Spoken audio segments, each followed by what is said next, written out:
The Wall Street Journal got an exclusive look at Facebook's new home, and it's pretty fabulous. Facebook CEO Mark Zuckerberg announced the Silicon Valley giant's move to a new location in California's Menlo Park in March, touting what he says is the largest open floor plan in the world, calling it the perfect engineering space for team collaboration. So does the new facility live up to the hype?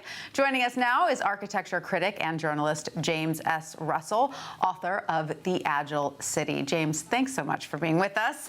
So you've been inside the campus. What do you think? Does it live up to everything people have been saying about it?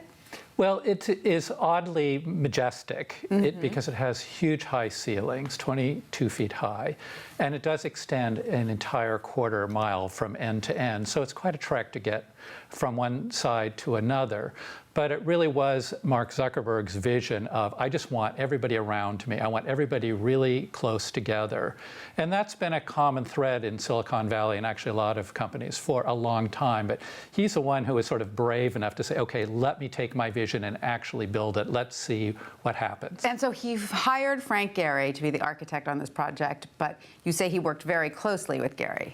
Yeah, he wasn't inclined to hire Frank Gehry, but he was introduced to Gehry. He went to Gehry's office, and he loved Gehry's office, which is an industrial space, very high ceilings, piled high with architectural models. It's very spectacular in its own kind of casual industrial way. And he says, I want that. Yeah. So tell us how this space is in some ways a maturing of the whole Silicon Valley aesthetic. Well, I think it's a little less adolescently male than we've seen, where there's been, ping pong tables, foosball, all this kind of stuff, pizza. I think which has a little bit to do with the general maturation of a company that's gotten much bigger in, only 10 years old, and also trying to attract more women. And so they do have things like paternity parking places and mother's rooms for nursing. So I think there's a generally, I would say, more adult quality to the space. Great, I'm all for that. Now give us a mental tour, if you will, as you approach the campus. Is there a central area? Does it meander?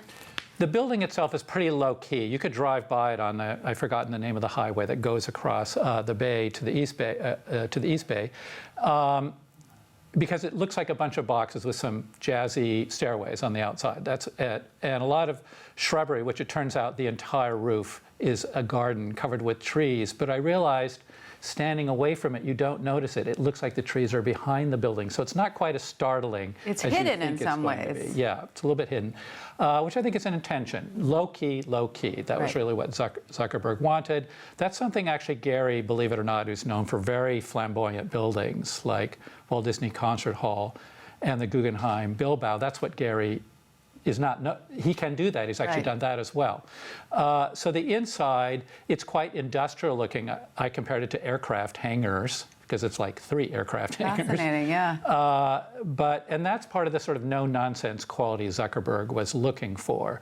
So it's filled, you see ductwork, you see pipes, you kind of wander among all these open desks. Everything's open, including Sheryl Sandberg and Zuckerberg's His space. office, so the idea is any employee could just walk up to Mark or Sheryl and shoot I don't think it quite works that way, but he apparently strolls around the floor all the time, and he's a big walker, I'm told. So therefore, part of it is all these looping pathways, both inside the building and on the roof. Could you get lost? You could probably get lost. So is this an architectural success in your mind? I think it's a very adventurous attempt, and only time will tell, because I think it works for people who are, shall we say, extremely sociable. And that, that Zuckerberg's whole idea, I think, was to make the process of the business transparent and about sharing and about collaborating, just as the product is. Right. So it's a kind of interesting metaphor that they've, I think, spent a long time thinking about. Absolutely. Well, thank you so much for that sneak peek, James. Thanks for that.